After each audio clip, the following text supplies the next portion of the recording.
नमस्कार दर्शक बंधु आपण मानक स्वागत करछि आज एक नवा अपडेट को नहीं देखंतु वर्तमान धान किणा को लेकिन एक बड़ अपडेट आसी अछि जहा कि सरकार तरफ कौन सब पदक्षेप निया जायछि ताकू लेकिन बड़ प्रश्न मध्य करा जायछि विधानसभा रे जहा कि नंदीगोज ब्यूरो रे ए जो रिपोर्ट प्रकाश पाइछि विधानसभा रे वर्तमान धान किणा को लेकिन ताती मध्य देखिया को मिलिछि तेबे कौन सब रहुछि किए कौन प्रश्न कले केते टंका चासी पाइबे वर्तमान ए वर्ष पय केते हजार चासी को दिया जिवो डिटेल्स हमें जानिबा हेले ता पूर्व छोट रिक्वेस्ट जदि प्रथम करे आम चैनल देखुथांती चैनल को सब्सक्राइब करी पाखरे थिबा घंटे आइकन प्रेस करी नोटिफिकेशन ऑल उपरे क्लिक करंतु वर्तमान जेबरा आपण देखि परथिबे एटा जो विधानसभा रो धान ताती को लेके आसीथिबा एक बड़ प्रश्न बा बड़ न्यूज़टा ए जो न्यूज़ रे अनेक गुडा प्रश्न रहउछि ते मुख्य पॉइंट्स गुडा कोन म आपन देखौछि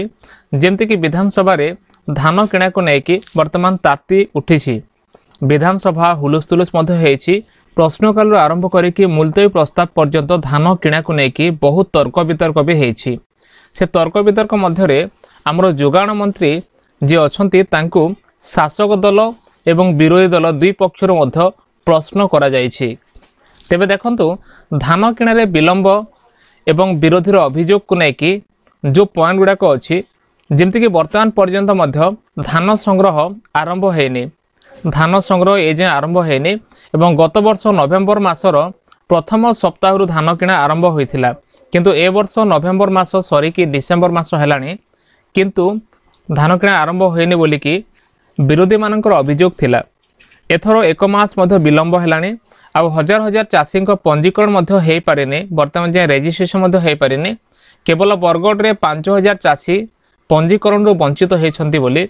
वर्तमान विरोधी मध्य प्रश्न करिसंती तेबे टोकन गोदाम एवं मिलर्स मानकर समस्या को लेके मध्य डिस्कशन हेछि अनेक चासी को ए पर्यंत टोकन भी मिलिनी टोकन न मिलले समान केमिति बिक्री करिवे देखंतो गोदाम खाली नाही और एफसीआई चाउल नेउ नाहंती बोली के मध्य बहुत बड़ अटक रहिछि बोली कि वर्तमान ए जो समस्या गुडा को से डिस्कशन हेतिला आ मिलर्स को जो धान दिया जिवो सेथिरे जो टैगिंग सिस्टम रहबा कथा टैगिंग सिस्टम दा वर्तमान नेउ नाहंती बोली के मध्य वर्तमान समस्या रहुछि तेबे एमएसपी और चासी को क्षति को लेके मध्य डिस्कशन हेछि जेमति कि एमएसपी आपण जानिथिबे विगत वर्ष 3100 टंका चासी को अकाउंट को आसुथिला हेले ए वर्ष कोन हेबो ताकू नै के मध्य वर्तमान बड़ा प्रश्न थिला जेमति कि केंद्र रो एमएसपी मिलुछि एवं इनपुट सब्सिडी को मिसाई के सरकार देबे कि बोली कि प्रश्न करिसंती एमएसपी एवं चासी को क्षति को लेके जो कथा हेतिले विलंब जोगु चासी बाजार रे 1400 टंका रु 1700 टंका प्रति क्विंटाल रे धान बिक्री करुछंती बोली विरोधी कहिथिले आ कांग्रेस दाबी करुछि कि केमिति चासी को एमएसपी 3169 दिया जाय बोली कि चासी को सर्वनिम्न धानर जो मूल्यटा 3169 टंका जेहेतु केंद्र सरकार 69 टंका देछंती बा बढ़ेछंती तेनु करी 3169 टंका एमएसपी दिया जाय बोली कि कांग्रेस रो दाबी रहुछि तेबे राजनैतिक पक्ष मानकर जो अभियोग थिला विरोधी कांग्रेस कहउथला सरकार धान किणारे असफल हेचंती कारण आगरु से बड़ बड़ कथा कहउथले कहि कि जो प्रकार डेंडियो पिटुथले कि आमे एमिति कर देबो सरकार रे आसला बेले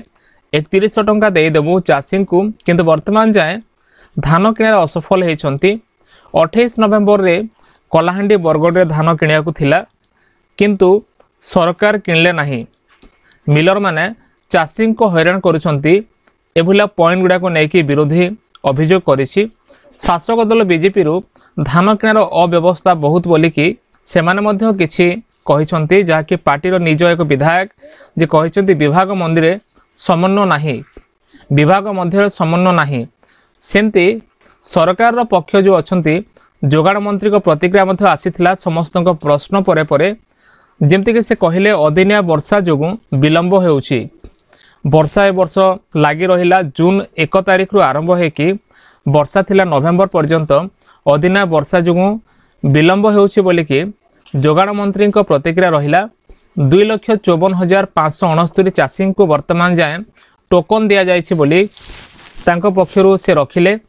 बरगढ़ कलाहांडी संबलपुर रे 4110 क्विंटाल संग्रह ऊपर से कथा कहिले आउ सबु मंडी रे वर्तमान सीसीटीवी आ दुर्नीति हेले मध्य कठोर कार्यानुष्ठान पदक्षेप निया जाय बोली कि से कहिसंती माने सीसीटीवी टा कनेक्शन सब मंडी रे रखा जिवो एवं दुर्नीति हेले ता ऊपर कड़ा एक्शन नियाजिव बोलिकी से कहते। देखो मंत्री माने मध्य मंडी को मॉनिटरिंग करुछंती, सेमाने मध्य बुलाबुली करके देखुछंती कि कौन करा जाउछि कौन नाइ। आ धान किणा ठीक चलीछि बोलिकी सरकारक पक्षरु से दाबी रखिछंती, जाकि सरकारक पक्षरु जोगाण मंत्री निजे प्रतिक्रिया देइछंती। बिजेडी प्रतिप्रश्न मध्य थिला कि मंत्री काहेकि मिछ कहउछंती, मंडीर परिस्थिति अलगा, एटा बिजेडी प्रश्न थिला। तेबे एपरि भाबरे वर्तमान विधानसभा जो तर्क वितर्क मध्य अनेक कथा देखिया को मिलुछि। मंडी को लेकिन विधानसभा धान किणा को लेकिन तर्क वितर्क लगातार भाव लगी रहा। विगत वर्ष 1 मास पूर्व धान किणा होता, किंतु ए वर्ष गोटे मास बीतीगला वर्तमान जहाँ धान किणा है ताकू लेकिन टोकन पंजीकरण गोदाम एवं एफसीआई टैगिंग असुविधा को लेकिन कथा होते। चाषीर सर्वनिम्न दर जो अच्छी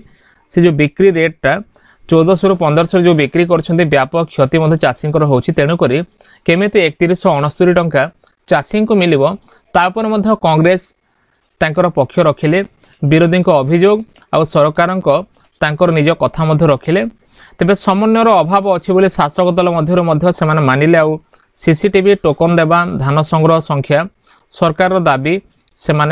वर्तमान से जो विधानसभा डिस्कसन करिसेंती। तेबे आपण मानकर मतामत कौन जहाँकि आपण कमेंट सेक्शन में लिखिपारे। कारण एभले जो न्यूज आर्टिकल प्रकाश पाउछि ताको देखला पर लागुछि सरकार मध्य नूतन सरकार हला परे चाषी किसी फायदा नहांती, चाषी केवल हैरान होउछंती। आगुरु बीजेडी थिला, वर्तमान बीजेपी आसिला। तेबे बीजेडी बीजेपी भितर कौन से फर्क नाही। बीजेडी मध्य चाषी को हैरान करुथिले आ वर्तमान बीजेपी मध्य चाषी को हैरान करुछि। ए मध्य चाषी ही प्रॉब्लम रे अछि। तेणुक आपण मानकर मतामत कोन कमेंट सेक्शन लिखि जणातो फ्रेंड्स। तेबे एतला वर्तमान रो एक छोटो अपडेट। जदि वीडियो भले तो वीडियो को लाइक करी, चैनल को सब्सक्राइब करी, सांग मान को मध्य शेयर करंतु। देखाबो नेक्स्ट वीडियो रे। धन्यवाद।